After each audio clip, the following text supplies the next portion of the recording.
Warm welcome to my YouTube channel GM classes में। आज class में हम लोग ग्रामर के कुछ बेसिक टर्म्स जानेंगे, जैसे कि ग्रामर क्या है। तो ग्रामर, आप सब बताइए ग्रामर क्या है। सोचिए, यदि आपसे कोई पूछता है ग्रामर क्या है तो आप क्या जवाब देंगे। तो grammar is a set of rules which helps us to use a systematic language. एक सिस्टमेटिक रूप से लैंग्वेज को यूज करने की कला, या फिर सिस्टमेटिक रूप से जो भी हम लैंग्वेज यूज करते हैं उसके नियमों की संग्रह को ही हम क्या बोलते हैं, ग्रामर बोलते हैं। अब बिना ग्रामर का टूटी फूटी इंग्लिश सीख पाएंगे, इसलिए ग्रामर जरूरी है क्योंकि किसी भी कंपटीशन एग्जाम में ग्रामर से ही क्वेश्चन पूछे जाते हैं। तो आइए हम ग्रामर के बारे में जानते हैं।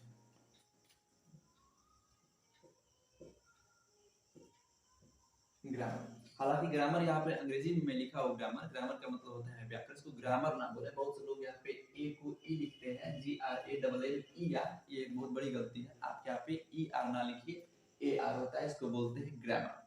ग्रामर का मतलब होता है व्याकरण, और ग्रामर की मदद से हम किसी भी लैंग्वेज को सीखते हैं। ये जरूरी नहीं कि मैं ग्रामर लिखा हूँ इसका मतलब हम यहाँ पे अंग्रेजी ही ग्रामर पढ़ने वाले हैं। हालांकि यहाँ पे इंग्लिश ग्रामर ही पढ़ा जाएगा, लेकिन ग्रामर का मतलब व्याकरण। ये किसी भी लैंग्वेज को एक सिस्टमेटिक यूज सिखाता है। आप उसको सुव्यवस्थित रूप से, सुसंगठित रूप से कैसे लिख रहे हैं, वहां पे कोई सब्जेक्ट वर्ब को लेके कोई गलती ना हो, हम किस प्रकार से किस शब्द को कहाँ पे रख रहे हैं, उनका एक प्रॉपर रूल्स होता है। और उन सारे रूल्स को पढ़ने का मतलब कि हम ग्रामर पढ़ रहे हैं। तो यहाँ पे हम कह सकते हैं grammar is a set of rules। Grammar नियमों का क्या है, संग्रह है। which helps us a systematic use of an language। एक लैंग्वेज को सिस्टम के अनुरूप यूज करने को सिखाता है, उसी को क्या बोलते हैं, ग्रामर बोलते हैं। ग्रामर को पढ़ना अति आवश्यक है, क्योंकि हम लोग बहुत सारी गलतियां करते हैं। जब सेंटेंस लिखते हैं उसमें त्रुटि हो सकता है, तो उस त्रुटि से बचने के लिए, उस गलतियों से बचने के लिए लैंग्वेज को सिस्टम के अनुरूप बोलने के लिए भाई ग्रामर की आवश्यकता हमें पड़ती ही पड़ती है। लैंग्वेज शब्द लिखा गया तो कोई पूछ सकता है लैंग्वेज क्या होता है। लैंग्वेज बहुत सारे होते हैं। अपनी इंडिया की बात करें तो बहुत सारे लैंग्वेज है। आधिकारिक रूप से 22 भाषाएं बोली जाती है। इंडिया से बाहर जाए इंग्लिश बोला जाएगा, चाइना में चाइनीज बोला जाएगा, नेपाल में नेपाली बोला जाएगा, जापान वाले जापानी बोलेंगे। इस प्रकार से तो अलग अलग देश में अलग अलग भाषाएं बोली जाती है। तो उन सारी भाषाओं का कनेक्शन कैसे होगा। यदि कोई व्यक्ति नेपाल से आया, किसी कोई अमेरिका से आ रहा है, कोई हिंदुस्तान से जा रहा है, कोई चाइना से आ रहा है, उनका कम्युनिकेशन कैसे होगा, तो उसके लिए बनाया गया है हम लोग का इंग्लिश लैंग्वेज। यहाँ पे मैं बात कर देता हूँ इंग्लिश लैंग्वेज, क्योंकि हम लोग जो भी ग्रामर सीखेंगे वो हम लोग इंग्लिश सीखने के लिए सीखेंगे। तो इंग्लिश क्या है, तो इंग्लिश एक लैंग्वेज है। हालांकि हम लोग अपनी कक्षाओं में इसको सब्जेक्ट के तौर पे देखते हैं, लेकिन क्लास बदलते ही सब्जेक्ट वो चेंज हो जाता है और वो कुछ अलग ही क्राइटेरिया वो इंग्लिश का देखने को मिलता है। यहाँ पे हम इंग्लिश को एज अ लैंग्वेज समझेंगे। लैंग्वेज क्या होता है, तो इट इज अ मीडियम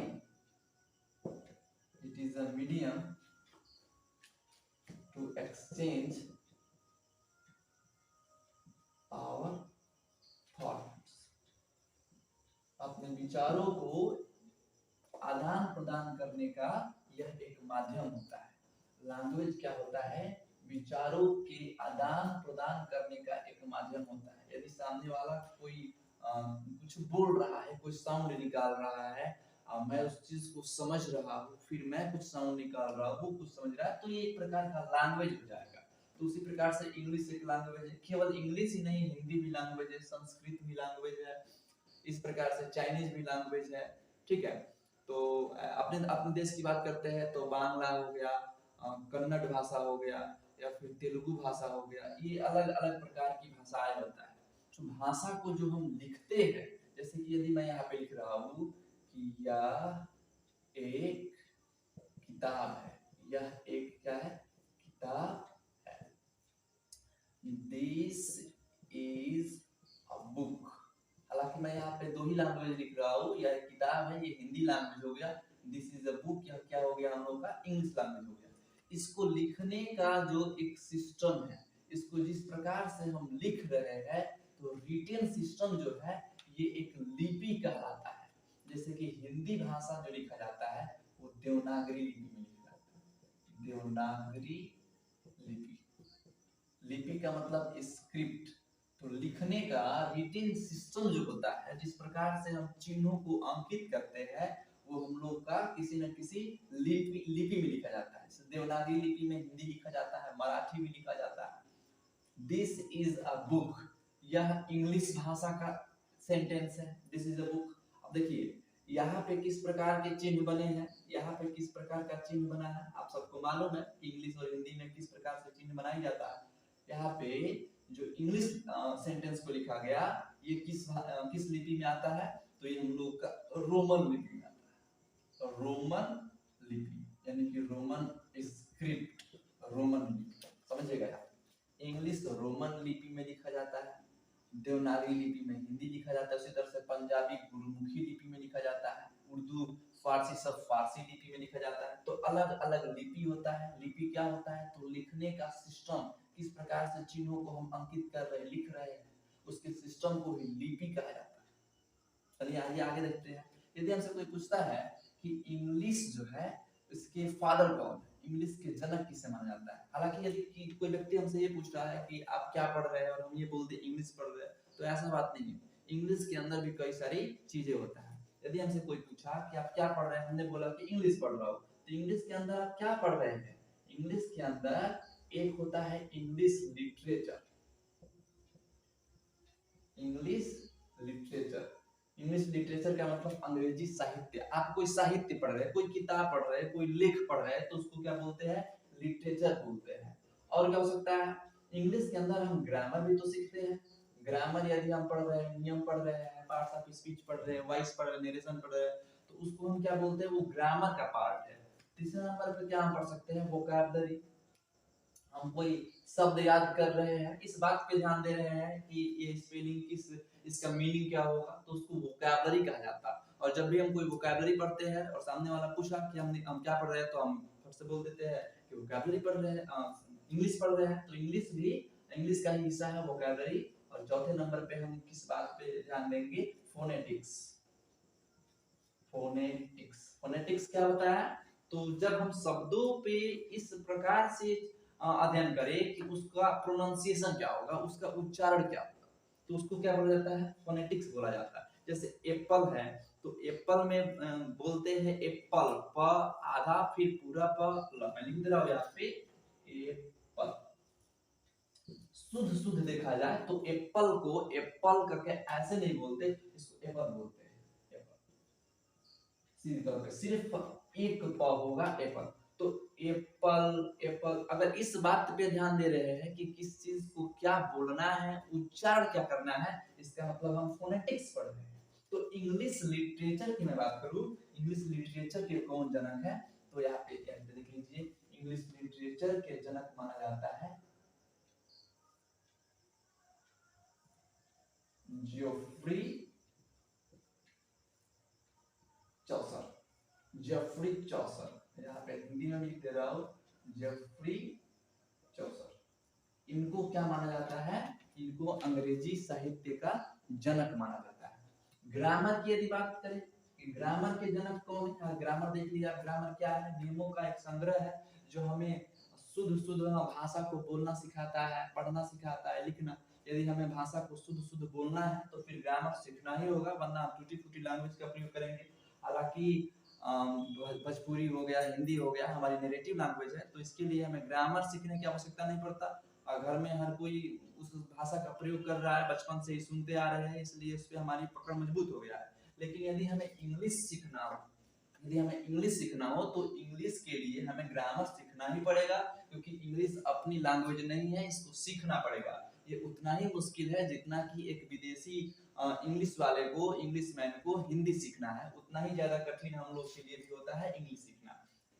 तो इंग्लिश लिटरेचर के जनक जेफरी चौसर को बोलते हैं। ग्रामर, ग्रामर के जनक किसको बोलते हैं, तो ये आप ध्यान रखिएगा, लिंडले मुरे। यह एक ग्रामरियन है क्योंकि इन्हीं के द्वारा बहुत से नियमों को प्रस्तुत किया गया या फिर ग्रामर शब्द का यूज किया गया लिंडले मुरे के द्वारा। तो यदि कोई पूछता है ग्रामर के जनक कौन है तो लिंडले मुरे हो गए। इंग्लिश लिटरेचर के जनक कौन है जेफरी चौसर हो गए।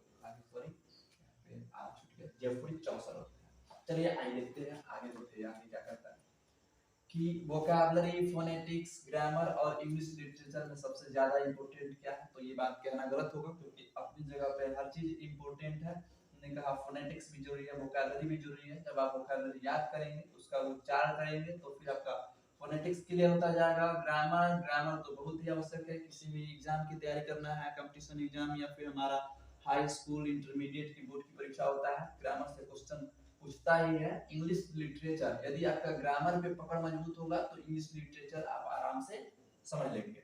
चलिए आइए आगे बढ़ते हैं। ग्रामर जो शब्द है ये एंशिएंट ग्रीक लैंग्वेज, समझिएगा एंशिएंट एंशिएंट ग्रीक एक लैंग्वेज है। ग्रीक एक पुरानी भाषा है तो उस ग्रीक वर्ड से आया है। ग्रीक वर्ड किस चीज से आया है? ग्रामेटिका।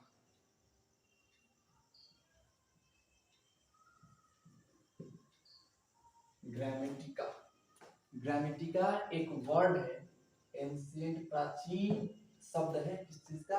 ग्रीक शब्द है। ग्रामेटिका ग्रीक लैंग्वेज का एक बहुत ही पुराना शब्द है। ग्रामेटिका से ही क्या बना है? ग्रामर बना है। ठीक है, तो यदि हमसे कोई पूछता है कि ग्रामर के कितने पार्ट्स होते हैं, चलिए समझते हैं।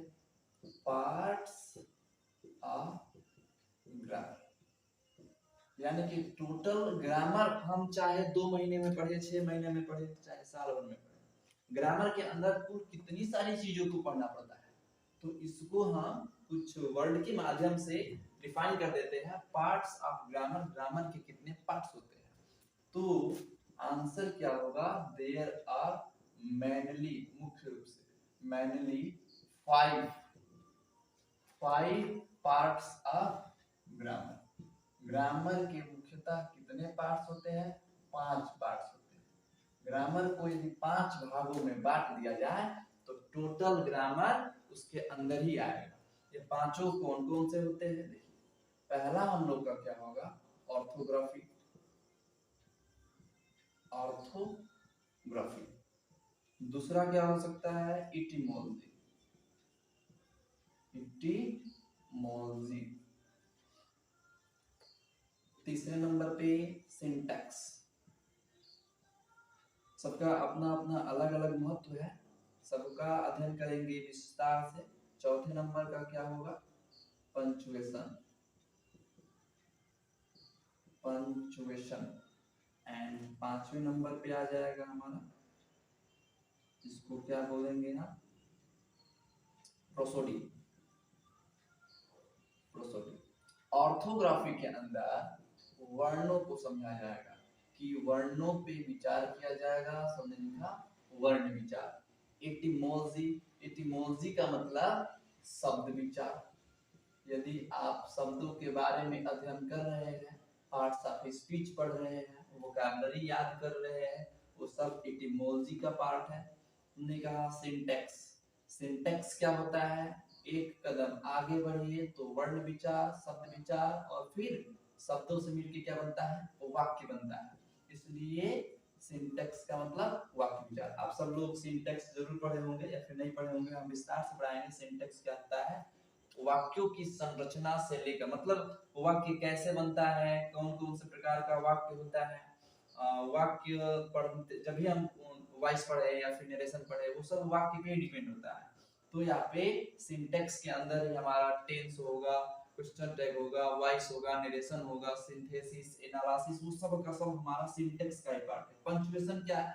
हम लैंग्वेज के अंदर जब हम बोलते हैं, अगर हम बोल रहे हैं तो हमारे आवाज की टोन को समझ के आप समझ जाइएगा कि हमने प्रश्न पूछा है या फिर कोई कथन प्रस्तुत किया है या फिर किसी की कही गई कथन को हमने बोला है।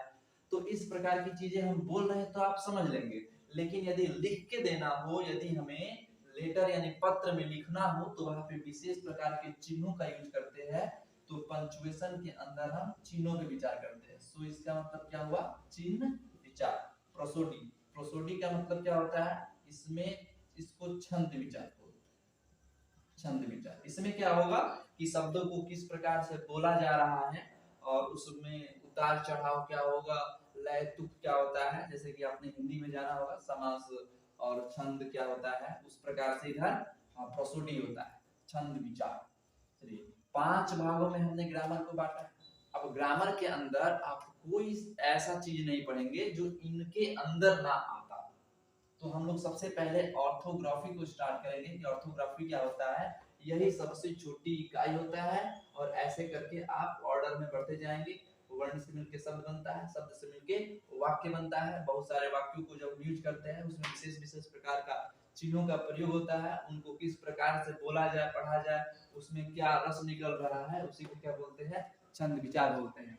तो हम लोग ऑर्थोग्राफी के बारे में जानेंगे कि ऑर्थोग्राफी क्या होता है।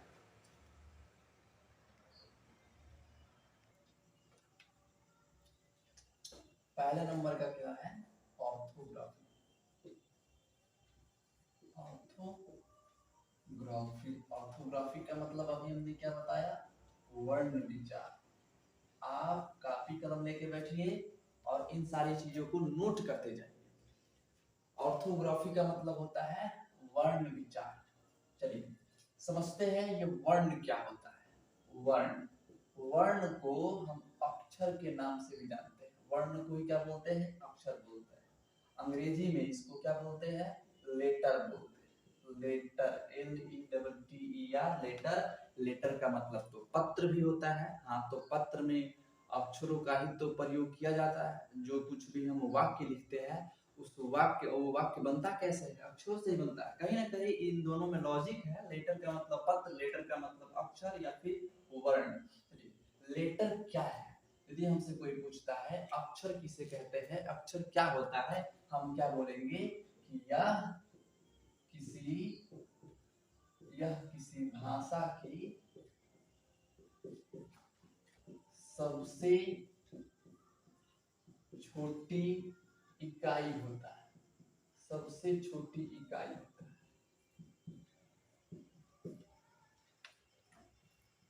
A letter is the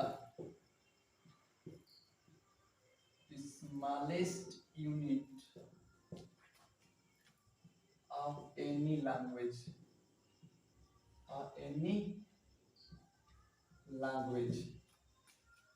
किसी भी भाषा की, समझिएगा, एनी लैंग्वेज, किसी भी भाषा की द स्मॉलेस्ट यूनिट, सबसे छोटी इकाई ही क्या होता है, लेटर होता है। अब इससे छोटा कुछ नहीं होता। जैसे मान लीजिए कि हमें क्या बनवाना है, एक मकान बनवाना है। तो मकान बनवाने के लिए हमें पीछे की तरफ चल रहे हैं, किन किन चीजों का प्रयोग किया जाएगा और सबसे छोटी इकाई क्या होगा। तो मकान बनेगा कैसे, ये बनेगा हमारा दीवार से। अब मान लेते हैं कमरे से, मान लेते हैं कमरे, बहुत सारे कमरे मिलके एक मकान बनाते हैं। ऐसा नहीं कि एक ही कमरा है उसी को हम मकान बोलते हैं। मकान में कम से कम 2 या 3 या फिर 10-20 भी होता है कमरा। तो हमने कहा कि कमरे से मिलके क्या बनता है, मकान। आइए कमरे, कमरे कैसे बनते हैं, रूम जो होता है वो रूम बनता कैसे है, तो रूम बनता है दीवार से।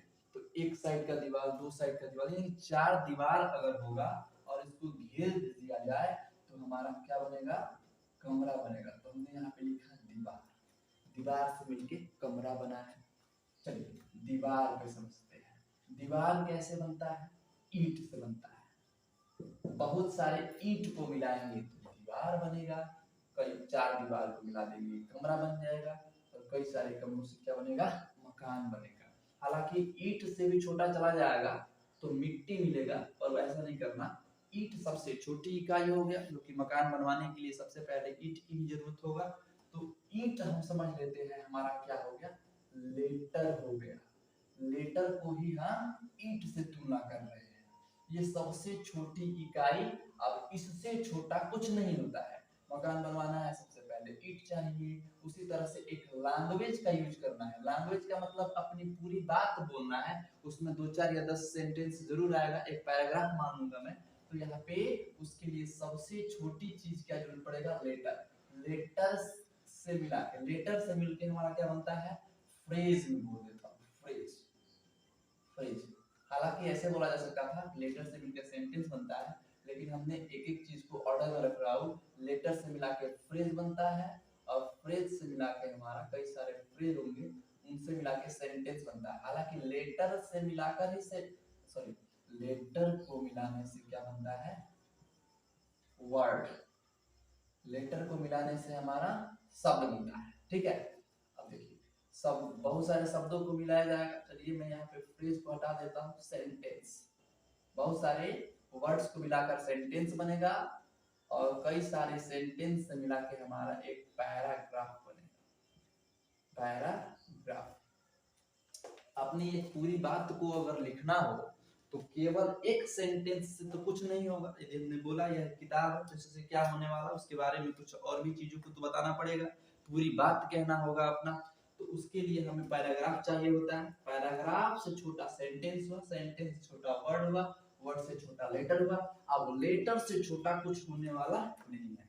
तो इस चीज की मदद से हम समझ सकते हैं कि किस प्रकार से चीजें हमारा बनता है। लेटर का मतलब अक्षर। अच्छा चलिए, लेटर की संख्या कितना होता है लैंग्वेज में, इंग्लिश लैंग्वेज में लेटर कुल कितने होते हैं? तो आप सबको मालूम होगा कि लेटर की संख्या कितना होता है, 26 होता है। इन 26 लेटर में कॉन्सोनेंट कितने होते हैं, कॉन्सोनेंट लेटर्स कितने होते हैं, और वॉवेल लेटर्स कितने होते हैं, वॉवेल लेटर्स। कॉन्सोनेंट लेटर्स होते हैं 21, इनकी संख्या 21 होता है। वॉवेल लेटर्स की संख्या कितना होता है, 5 होता है। अपने अंग्रेजी में कुल कितने वॉवेल होते हैं, 5 होते हैं। आइए देख लेते हैं इसको। वॉवेल जो होता है ए, ई, आई, ओ और यू, इनको वॉवेल बोलते हैं। और पूरे लेटर्स जो भी 26 लेटर्स है, इनमें इनको छोड़कर जितने भी बचे वो हमारे क्या हो गए, कॉन्सोनेंट हो गए। जैसे बी हो गया, सी हो गया, डी हो गया, एफ हो गया। इस प्रकार से आप समझ लीजिएगा कि ए से लेकर जेड तक के बीच में ए, ई, आई, ओ, यू, ये तो वॉवेल लेटर्स हो गए, स्वर अक्षर हो गए। और इन पांचों को छोड़ के जो कुछ भी बच रहा है हमारा, वो हमारा कॉन्सोनेंट लेटर्स यानी कि व्यंजन अक्षर हो गया। आप कह रहे होंगे कि सेमी वॉवेल भी तो होता है, तो मैं उसको भी लिख देता हूँ सेमी वॉवेल। ये क्या होता है इसके बारे में समझा जाएगा, ये एक कंफ्यूजिंग वर्ड है सेमी वॉवेल। बहुत से लोग बस इस बात को याद करते हैं कि W और Y को सेमी वॉवेल कहते हैं, पर कहते क्यों है, क्या जरूरत है इसको सेमी वॉवेल कहने का और अलग से लिखने का, इसके बारे में जानेंगे हम लोग, इसको एग्जांपल के माध्यम से समझेंगे। तो कॉन्सोनेंट लेटर्स, वॉवेल लेटर्स और सेमी वॉवेल, तो अगर इनको जोड़ा जाए तो 21 और 5 26। अब आप इन दोनों को उसमें गणना मत कीजिएगा, क्योंकि ये हम लोगों के कॉन्सोनेंट लेटर का ही हिस्सा है, लेकिन इसको सेमी वॉवेल थोड़ा सा अलग रखा गया। क्यों, आइए आगे समझते हैं। इससे छोटा कुछ नहीं होता। पहली चीज कि अगर हमने कहा ए बी, अब ऐसा नहीं है कि इनको भी छोटा कुछ कर दिया जाए। जैसे हमने कहा यह एक किताब है, यह एक क्या है, किताब है, समझिएगा यह एक किताब है।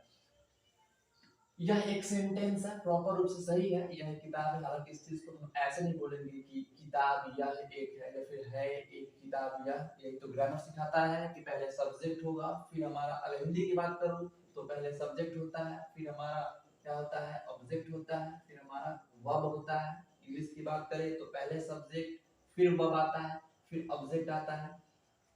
तो ये ऑर्डर जो है यही सिखाता है हमें, कौन सिखाता है, ग्रामर सिखाता है, इसी ऑर्डर का प्रयोग करना। चलिए आइए देखते हैं। इसको मैं एक सेंटेंस बोल रहा हूँ, इसको क्या बोल रहा हूँ, सेंटेंस बोल रहा हूँ। तो सेंटेंस को तोड़ने से वर्ड मिलता है। सेंटेंस का को छोटा अगर करे, एक पॉइंट छोटा करे अगर, तो हमारा वर्ड होगा। जैसे यह एक वर्ड है, एक, यह भी एक वर्ड है, किताब यह भी एक शब्द है, इनका मतलब कुछ ना कुछ होता है। तो वर्ड का मतलब कि इमेज, जब तक कि दिमाग में कोई इमेज नहीं बनेगा तब तक हम वर्ड का प्रयोग नहीं कर सकते हैं। जैसे यह, तो किसी चीज को डेमोन्स्ट्रेट कर रहे होंगे, कोई चीज को दिखा रहे होंगे कि भाई यह चीज है, तो वह क्या है, तो किताब है, किताब का दिमाग में फिगर बना है, इसलिए इसको वर्ड कहा गया। वर्ड के बारे में आगे समझेंगे, लेकिन यहाँ पे समझते हैं। अब मैं यहाँ पे एक शब्द को ले रहा हूँ, यह को यदि तोड़ना चाहूँ तो यह और प्लस हा मिलके हमारा बना है यह, तो यह प्लस हा, बोलिए यह एक अक्षर है और यह भी एक अक्षर है, इनको तोड़ नहीं सकते। इंग्लिश की बात करें तो अगर मैं बुक बोलूं, बुक एक शब्द है, this is a book, this is a book, यह एक किताब है, यह तो सेंटेंस हो गया। पर इसको अंग्रेजी में अगर ले रहा हूं सिर्फ बुक को, तो बुक को तोड़ा जाए तो बी डबल ओ और के, यानी इसमें कुल मिला के कितने लेटर हो गए, 4 लेटर हो गए। बी एक कॉन्सोनेंट लेटर है, के एक कॉन्सोनेंट लेटर है, ओ एक वॉवेल लेटर है जो कि 2 बार आया है, ठीक है। अब यहाँ पे बी को लेते हैं, क्या बी को तोड़ पाएंगे, बिल्कुल भी नहीं। बी को और छोटा नहीं किया जा सकता। एक किताब को उठाते हैं तो किताब में बहुत सारे क्या होते हैं, लेसन होते हैं। एक लेसन को पकड़ा जाए, अगर एक लेसन को अगर ठीक से देखा जाए तो उस लेसन के अंदर कई सारे पैराग्राफ होते हैं, 2 3 5 10 पैराग्राफ होते हैं। पैराग्राफ से छोटे अगर चले, छोटा रूप चले तो पैराग्राफ को अगर टुकड़ा करे और एक टुकड़ा को उठाए तो उसको सेंटेंस कहेंगे। अब हालांकि यहाँ पे हमने सेंटेंस तो लिखा ही है, सेंटेंस को यदि आप टुकड़ों में बांट रहे हैं तो आपको वर्ड मिलेगा, वर्ड को टुकड़ों में बांट रहे हैं तो आपको क्या मिलेगा, लेटर मिलेगा। अब लेटर को आप और छोटा नहीं कर सकते, इसीलिए हमने लिखा है कि लेटर क्या होता है, सबसे छोटी इकाई होता है, ठीक है। चलिए आगे समझते हैं कि अब लेटर से मिलाकर हमारा क्या बनता है। अच्छा यहाँ पे एक और बात समझिएगा कि जो कॉन्सोनेंट लेटर और वॉवेल लेटर में क्या अंतर होता है। कॉन्सोनेंट लेटर, वॉवेल लेटर, देखिए ये आया कहां से, कॉन्सोनेंट लेटर, ये कॉन्सोनेंट लेटर आया है कहां से, ये आया हम लोग के कॉन्सोनेंट साउंड से, कॉन्सोनेंट साउंड। अच्छा साउंड के को ही रिटन फॉर्म में लिखने से लेटर बनता है। ध्यान दीजिएगा, यदि हमसे कोई पूछा कि साउंड जो होते हैं इंग्लिश में कुल कितने साउंड होते हैं, तो हमें क्या बोलना होगा, 44 क्या होते हैं, साउंड होते हैं। लेकिन साउंड को जब रिटन फॉर्म में लिखा गया तो साउंड की संख्या कम हो गई, सॉरी लेटर की संख्या कम हो गई, रिटन फॉर्म में लिखने को ही लेटर बोलते हैं। तो लेटर कितने हो गए, कुल मिला के 26 ही रह गए। साउंड कितने हैं, 44। अब साउंड से ही तो लेटर बना है, तो कॉन्सोनेंट साउंड से कॉन्सोनेंट लेटर बना है। इसी तरह से vocal, vocal cord, vocal sound, vocal cord जो हम लोग का कंठ है उसको वोकल कोड बोलते हैं। और वोकल कोड से हमारा बना है वॉवेल साउंड, वॉवेल साउंड, समझिएगा।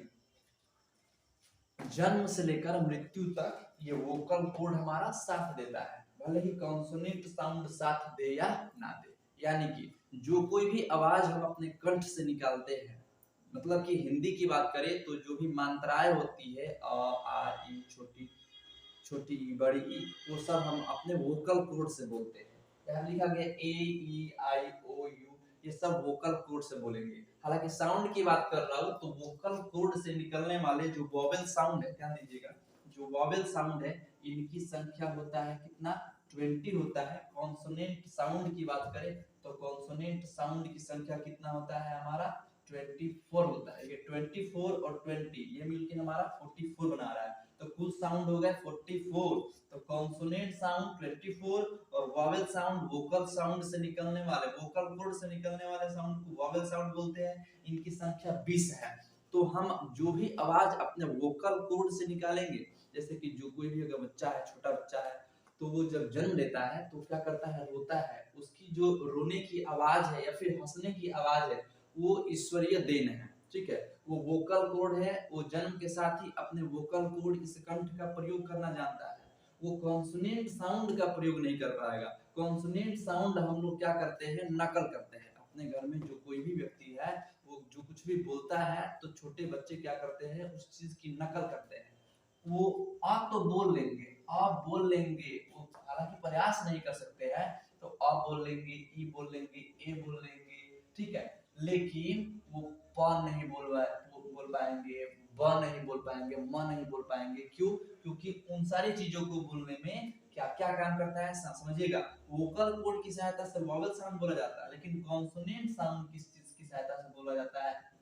लिप्स, होठ की सहायता से बोला जाएगा, ठीक है। इसके बाद से टीथ, उसमें दांत भी काम करेगा, उसमें टंग, उसमें जीभ भी काम करेगा, या फिर अदर पार्ट्स ऑफ बॉडी, ने कहा अदर पार्ट्स ऑफ बॉडी, शरीर का कोई अन्य हिस्सा की सहायता से, शरीर के अन्य हिस्से की सहायता से हम लोग कॉन्सोनेंट साउंड बोल पाते हैं। वोकल कोड की सहायता से बोले जाने वाले साउंड को वॉवेल साउंड बोलते हैं। और समझिएगा, वोकल कोड को छोड़ देते हैं जिसमें हमारा होठ भी काम करे, हमारा दांत भी काम करे। जैसे प बोलना है प, तो देखिए हमारा उसमें लिप्स काम कर रहा है कि नहीं। त बोलना है तो हमारा क्या काम कर रहा है? दांत काम कर रहा है। इस प्रकार से च बोलना हो तो जीभ काम कर रहा है। समझिएगा, कॉन्सोनेंट साउंड हमारे अदर पार्ट्स ऑफ बॉडी की सहायता से बोला जाता है, और ये हम लोग एक दूसरे की नकल करके सीखते हैं। और वोकल कोड तो ये ईश्वरीय देन है।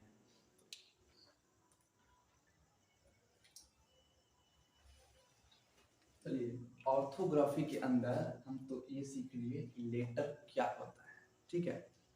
चलिए आइए अभी ऑर्थोग्राफी के अंदर कुछ और सारी चीजों को सीखते हैं। हमने कहा कि वर्ड को बनाने के लिए, वर्ड यानी कि शब्द, शब्द को बनाने के लिए लेटर की आवश्यकता होता है। शब्द को बनाने के लिए क्या चाहिए? लेटर चाहिए। जैसे मैं एक लेटर ले लेता हूँ बी, और एक लेटर ले लेता हूँ डी, और एक लेटर ले लेता हूँ एफ, बी डी एफ, इनको पास पास में ला दिया। चलिए मैंने इसको बी डी एफ लिख दिया। क्या बी डी एफ का मतलब कोई शब्द होगा? बताइए, बी डी एफ का मतलब कोई शब्द होगा? बिल्कुल भी नहीं। हालांकि ये शब्द तो हम कभी सुने भी नहीं है कि बी डी एफ इसका मतलब कुछ हो सकता है। जैसे बी ओ वाई, वाई मतलब लड़का, सी टी कैट मतलब बिल्ली, उस तरह से बी डी एफ का मतलब कुछ हो जाए। चलिए मान सकते हैं कोई शब्द होगा, पर यहाँ पे शब्दों को बनाने के लिए कुछ बातों को ध्यान रखना चाहिए। वो बात क्या क्या है कि हमें वॉवेल और कॉन्सोनेंट, वॉवेल और कॉन्सोनेंट इन दोनों का मिक्स होना पड़ेगा। यदि किसी शब्द समूह में, यदि किसी शब्द में, यदि किसी शब्द में वॉवेल और कॉन्सोनेंट दोनों चीज मौजूद नहीं है तो वो फिर शब्द नहीं कहा जाएगा। जैसे बी ओ वाई, तो बी ओ वाई में बी क्या है? कॉन्सोनेंट। हालांकि वाई सेमी वॉवेल है, पर मैं इसको कॉन्सोनेंट ही बोल देता हूँ। बी क्या है? तो बी हमारा कॉन्सोनेंट है, वाई भी हमारा कॉन्सोनेंट है, लेकिन ओ यहाँ पे क्या मिला? वावेल मिला। ध्यान दीजिएगा, ओ क्या है? वावेल है। यानी कि कॉन्सोनेंट और वावेल, इस वाले शब्द में कॉन्सोनेंट भी है, वावेल भी है, तो ये शब्द है बॉय मतलब लड़का। अगर हमने कहा ऑरेंज, ऑरेंज, तो ऑरेंज में देखिए ओ वावेल है, आर क्या है? कॉन्सोनेंट है, ए क्या है? वावेल है, एन क्या है? कॉन्सोनेंट है, जी भी कॉन्सोनेंट है, ई क्या है? वावेल है। यानी इसमें एक दो तीन, तीन इसमें वावेल दिखाई दे रहा है, तीन वावेल है, और एक दो तीन, तीन हमारा कॉन्सोनेंट। यानी कि तीन वावेल तीन कॉन्सोनेंट, इस चीज को मिलाने से ही हमारा शब्द बना है। दुनिया में कोई भी ऐसा शब्द नहीं लिखा जा सकता जिसमें हमारा वावेल और कॉन्सोनेंट का कॉम्बिनेशन ना हो। तो हम ये कह सकते हैं वर्ड क्या होता है? तो a meaningful combination of Wavell and consonant letters is called word. शब्द इसको कहते हैं। हालांकि शब्द हम लोग पढ़ेंगे किसमें? इटिमोलॉजी के अंदर, जो कि ग्रामर का दूसरा पार्ट है, पर ये ऑर्थोग्राफी के अंदर इन सारी चीजों को सीखने की आवश्यकता है। जैसे हमने कहा कि W और Y, W और Y को सेमी वोवेल क्यों बोला जा रहा है? W और Y को सेमी वोवेल क्यों बोल रहे हैं? आइए देखते हैं। अगर मैं एक शब्द लिखता हूँ वॉच, WATCH, वॉच, वॉच का मतलब क्या हुआ? घड़ी हुआ। देखिए यहाँ पे मैं इसको प्रोनाउंसिएशन कर देता हूँ, लिख देता हूँ। यहाँ पे वॉच शब्द हो गया, ये W का मतलब यहाँ पे क्या हो रहा है, व हो रहा है। और एक और शब्द लिख लेता हूँ मैंने कहा विंटर। विंटर, विंटर का मतलब शीत हो गया या फिर ठंडा हो गया, तो विंटर भी लिख दे रहा हूँ मैं, विंटर। यहाँ पे W का मतलब क्या हो रहा है, व। यहाँ पे W का मतलब क्या हो रहा है, व। चलिए समझते हैं। WATCH यह एक शब्द है कि नहीं है, विंटर। WINTER विंटर, यह एक शब्द है कि नहीं है, बिल्कुल है। हमने कहा W क्या है। चलिए सेमी वावेल इसको बोला जाए नहीं बोला जाए, अभी छोड़ देता हूँ सेमी वावेल W और Y को भी सेमी वावेल नहीं बोलता हूँ, मैं इसको कॉन्सोनेंट बोलता हूँ, क्योंकि कॉन्सोनेंट होते हैं 21। तो W कॉन्सोनेंट हो गया, T कॉन्सोनेंट हो गया, C भी कॉन्सोनेंट है, H भी कॉन्सोनेंट है। यानी इस वाले वर्ड में एक ही वावेल है। इस बात से कोई फर्क नहीं पड़ता है कि किसी शब्द में एक ही वावेल हो या फिर एक से ज्यादा वावेल हो सकता है एक कॉन्सोनेंट दो वावेल हो, या फिर हो सकता है दो कॉन्सोनेंट एक वावेल हो, पर दोनों का कॉम्बिनेशन चाहिए। तो यहाँ पे एक वावेल है और फिर सब जो भी बचे हैं वो कॉन्सोनेंट है, तो ये हम लोग का क्या है, एक सही क्या है, शब्द है। हमने कहा विंटर, तो विंटर में देखिए W कॉन्सोनेंट हो गया, I वावेल हो गया, N क्या हो गया, कॉन्सोनेंट हो गया, T कॉन्सोनेंट हो गया, E वावेल हो गया और R क्या हो गया, हमारा कॉन्सोनेंट हो गया। तो इस वाले वर्ड में एक दो दो क्या मिल रहे हैं, वावेल मिल रहे हैं, और चार इसमें क्या है, कॉन्सोनेंट है। यानी दो वावेल चार कॉन्सोनेंट लेटर। चलिए कॉम्बिनेशन तो है और सही ऑर्डर में लिखा गया है, तो यह भी एक शब्द है। यानी कि हमने अभी देख लिया कि एक शब्द बनाने के लिए हमें वावेल जरूर चाहिए, ए ई आई ओ यू, उन पांचों में से कोई ना कोई एक जरूर चाहिए। लेकिन कुछ शब्द में लिख रहा हूँ यहाँ पे, उसमें बताइएगा। जैसे WHY वाई हो गया, FLY फ्लाई हो गया, DRY ड्राई हो गया, SKY स्काई हो गया। ठीक है, देखिए यहाँ पे चार शब्द लिखा हूँ, वाई, फ्लाई, ड्राई, स्काई, ऐसे बहुत सारे शब्द हैं। तो इन शब्दों को देखा जाए, देखिए W कॉन्सोनेंट है, H भी कॉन्सोनेंट है, Y भी कॉन्सोनेंट है। मैं इसको ऐसे बोल रहा हूँ, ये सारे के सारे कॉन्सोनेंट है। F consonant, L consonant, Y consonant, तो सब तो कॉन्सोनेंट दिखाई दे रहे हैं। इसमें वावेल कहाँ है, लेकिन फिर भी इन सबको शब्द की मान्यता है। स्काई मतलब आकाश हो गया, ड्राई मतलब सूखा हो गया, फ्लाई मतलब उड़ना हो गया, वाई मतलब क्यों हो गया। इन ये सबको शब्द कहा जा रहा है। और हमने अभी देखा कि एक भी शब्द हम ऐसा नहीं लिख सकते जिसमें क्या ना हो, वावेल ना हो। कॉन्सोनेंट तो होगा ही होगा, वावेल ना हो ऐसा हम कोई शब्द नहीं लिख सकते। या फिर कोई ऐसा भी शब्द नहीं लिख सकते जिसमें केवल वावेल हो, कॉन्सोनेंट ना हो। हालांकि ए ओ शब्द है, हम बोलते हैं ओ या फिर ए, इसको एज अ वर्ड देखा जाता है, लेकिन ये एक्सेप्शन है। ये सिर्फ एक ही लेटर को ही हम शब्द बोलते हैं, ए मतलब एक, तो वो चीज अलग है। तो केवल कॉन्सोनेंट, केवल वावेल से कोई शब्द नहीं बनता। और यहाँ पे दिखाई दे रहा है कि सारे कॉन्सोनेंट लेटर से ही मिलके बने हैं, लेकिन फिर भी इनको वर्ड कहा जा रहा है, ऐसा क्यों। तो अब आइए आप सेमी वावेल के पास। सेमी वावेल क्या कहता है, सेमी वावेल का मतलब हुआ अर्ध स्वर। अर्ध स्वर ये उस जगह पे आधा स्वर बन जाएगा जहां पे दूसरा कोई वावेल नहीं है। यदि कोई भी वावेल है, ए ई आई ओ यू, यदि इनमें से कोई वावेल किसी शब्द में है, तब तो ये W और Y किस चीज का काम करता है, व्यंजन का काम करता है, क्योंकि आधा ही स्वर है। तो आधा स्वर है का मतलब आधा व्यंजन भी तो है। मैं यहाँ पे लिख दे रहा हूँ अर्ध व्यंजन, ये आधा स्वर भी है आधा व्यंजन भी है। तो ये कहीं पे स्वर का काम करता है, कहीं पे व्यंजन का काम करता है, इसलिए इसको सेमी वावेल बोला जाता है। जैसे देखिए यहाँ पे वॉच, वॉच में W का मतलब व हो रहा है, और हिंदी लैंग्वेज के अंदर जो क से लेकर ज्ञ तक होता है उसको व्यंजन बोलते हैं, कॉन्सोनेंट बोलते हैं। वह क से लेकर ज्ञ तक के बीच में आता है, इसलिए यहाँ पे W किस चीज का काम कर रहा है, कॉन्सोनेंट का काम कर रहा है।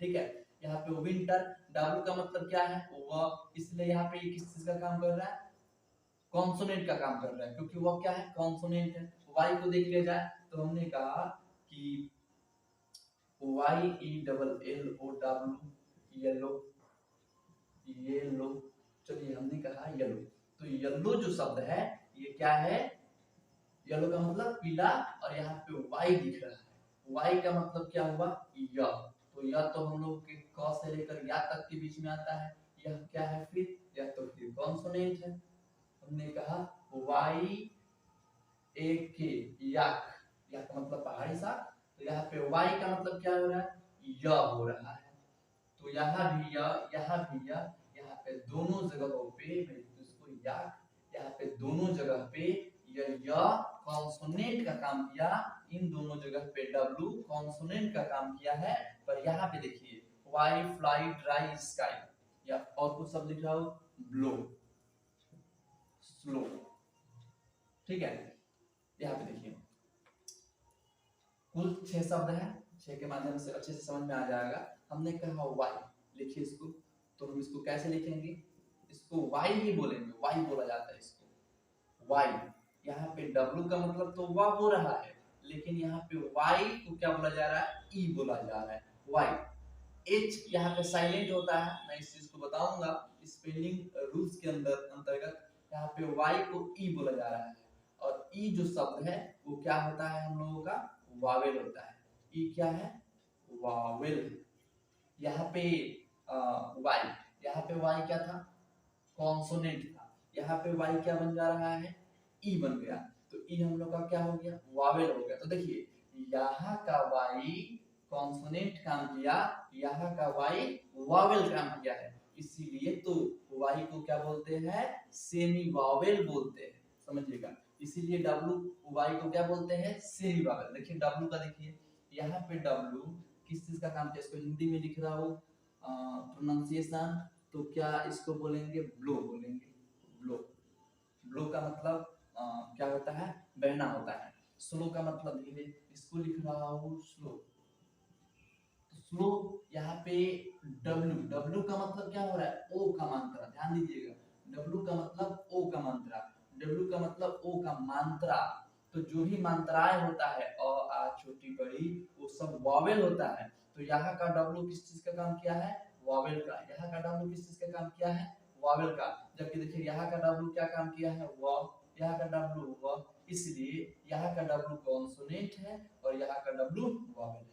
तो फिर समझिए आप इन सारे शब्दों को शब्द इसलिए बोला जा रहा है क्योंकि यहाँ पे वाई तो सेमी वावेल यानी एक तरह से ये वावेल है, एक तरह से यहाँ पे फ्लाई, फ्लाई भी ऐसे ही लिखेंगे फ्लाई, समझिएगा यहाँ पे फ्लाई हमने लिख दिया फ्लाई, फ्लाई, तो ई वाई किस चीज का काम किया है स्वर का काम किया है, ड्राई, ड्राई लिखूंगा तो यहाँ पे वाई भी स्वर का काम करेगा, स्काई लिखूंगा वहां भी वाई स्वर का काम करेगा, तो जहां पे W और Y वॉवेल का काम करता है उस शब्द में यदि कोई दूसरा वॉवेल नहीं है A E I O U इनमें से कोई वॉवेल नहीं है लेकिन W और Y वहां पे स्वर का काम किया है तो वो शब्द कहा जा सकता है, ठीक है, लेकिन जहां पे W और Y का मतलब क्रमशः व और य हो रहा है और उस वाले शब्द में और कोई वॉवेल नहीं है तो वो शब्द नहीं हो सकता, हम कोई ऐसा शब्द नहीं लिख सकते जहां पे W और Y हो या फिर केवल एक W या फिर Y हो, दोनों में से कोई एक हो और अन्य कोई स्वर ना हो, और W Y का मतलब वहां पे स्वर के जैसे काम ना हुए हो और उसको हम क्या बोल दे उसको कोई शब्द बोल दे ये गलत हो जाएगा। जैसे हमने एक शब्द लिखा के टी वाई, अच्छा के टी वाई क्या ये कोई शब्द हो सकता, ये ऐसा कोई शब्द नहीं होता, के टी वाई अपने मन से हम कोई शब्द नहीं बना सकते। तो आज की क्लास में हमने क्या सीखा है, आज की क्लास में हमने ये सीखा कि इंग्लिश जो है ये सब्जेक्ट भी है लैंग्वेज भी है, इंग्लिश को हम यदि लैंग्वेज बोलते हैं तो फिर बेहतर होगा क्योंकि सब्जेक्ट का मतलब इसको हम एक लिमिटेशन में रख दे रहे हैं, जैसे ही हम क्लास को बदलेंगे तो वो सब्जेक्ट तो इंग्लिश है पर वो क्राइटेरिया उसका बदल जाएगा, लैंग्वेज की जैसे यूज करेंगे तो यह एक विस्तार हो जाएगा और फिर अध्ययन करने में हमें अच्छा लगेगा। क्या समझिएगा, हमने कहा कि ऑर्थोग्राफी, ऑर्थोग्राफी क्या होता है? तो यह एक ग्रामर का हिस्सा होता है। ग्रामर जो शब्द है ग्रीक भाषा ग्रामेटिका से लिया गया है। ग्रामेटिका का मतलब होता है आर्ट्स ऑफ लेटर्स, यानी कि अक्षरों को लिखने की कला को ही ग्रामेटिका बोला गया और उस ग्रामेटिका से ग्रामर शब्द निकल के आया है। ग्रामर के पिता किसको बताया हमने? ग्रामर के जनक कौन है? लिंडले मुरे, ये हमारे ग्रामर के फादर कहे जाते हैं। ठीक है, ग्रामर क्या होता है? तो ग्रामर की मदद से हम किसी भी लैंग्वेज को सीखते हैं। हिंदी लैंग्वेज सीखना है तो हिंदी ग्रामर सीखना होगा हमें। यदि संस्कृत सीखना है, संस्कृत भी एक लैंग्वेज है, संस्कृत सीखना हो तो हमें संस्कृत ग्रामर सीखना पड़ेगा। और उसी प्रकार से इंग्लिश यदि लैंग्वेज सीखना है हमें तो हमें इंग्लिश ग्रामर सीखना होगा। सो यहाँ पे जो भी वीडियो बनेगा इंग्लिश ग्रामर का बनेगा, पूरे बेसिक से लेकर एडवांस तक की चीजों को पढ़ा जाएगा। हमने कहा ग्रामर को कितने भागों में बांट सकते हैं।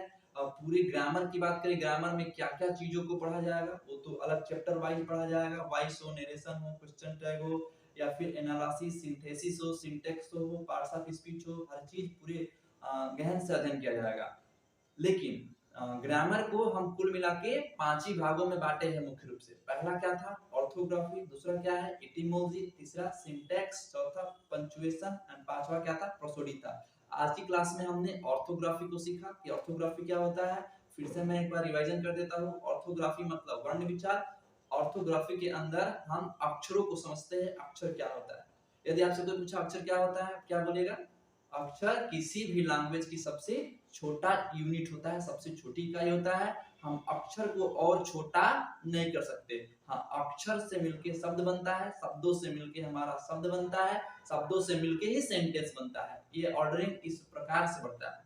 ठीक है, अक्षर की बात करें तो अक्षर रिटन फॉर्म है साउंड का। हम मुख से जो साउंड निकाल रहे हैं वो सबसे छोटी साउंड को यदि रिटन फॉर्म में लिख दिया गया, उसी को क्या बोला गया है? उसी को लेटर बोला जाता है। लेटर की संख्या इंग्लिश लैंग्वेज के अंदर कितना होता है? 26, जबकि साउंड कितने होते हैं? 44। वो लिखा गया तो फिर उनकी संख्या घट के कम हो गया है। तो 26 लेटर को हम क्या बोलते हैं? इसको एक ग्रुप के जैसे देखें तो अल्फाबेट बोलते हैं। अल्फाबेट्स कोई शब्द नहीं, अल्फाबेट्स का मतलब तो लैंग्वेज हो जाएगा, क्योंकि अल्फाबेट का मतलब होता है अ ग्रुप ऑफ वर्ड्स। तो किसी भी लैंग्वेज के अंदर जितने भी शब्द होते हैं, सॉरी जितने भी लेटर होते हैं, उन लेटरों को एक क्रम में लिखा जाए और एक ग्रुप बना दिया जाए, उसी को हम अल्फाबेट बोलते हैं। बात किए अल्फाबेट के अंदर तो 21 हम लोग का कॉन्सोनेंट है, 5 हम लोग का वावेल है, और 21 जो कॉन्सोनेंट है उसके अंदर डब्ल्यू और वाई होता है, उसको हम लोग सेमी वावेल बोलते हैं। आज हमने सेमी वावेल को ठीक से देखा कि सेमी वावेल उसको आखिर बोलते क्यों है। डब्ल्यू और वाई कहीं पे व और य का काम करता है, वहां पे वो कोई स्वर का काम नहीं करता है, इसलिए ऐसा कोई शब्द नहीं होगा जिसमें डब्ल्यू और वाई व और य का काम करे, उसमें अन्य कोई स्वर ना हो, तो फिर सेंटेंस वो कोई शब्द नहीं कहा जाएगा। और माफ कीजिएगा, यदि किसी शब्द में डब्ल्यू और वाई का मतलब ओ का मात्रा या फिर ई निकल रहा है साउंड, तो फिर वहां पे वो डब्ल्यू और वाई किस चीज का काम कर रहा है? स्वर का काम कर रहा है। और इसी स्थिति में कोई अन्य ए ई आई ओ यू में से कोई स्वर ना हो, फिर भी वो शब्द कहा जाता है। सो आज की क्लास को मैं यहीं पे ओवर करता हूँ। आशा करता हूँ आपको वीडियो पसंद आया होगा। यदि वीडियो पसंद आया तो आप मेरे चैनल को सब्सक्राइब करें और बेल आइकन को भी प्रेस कर दें। Thank you for watching.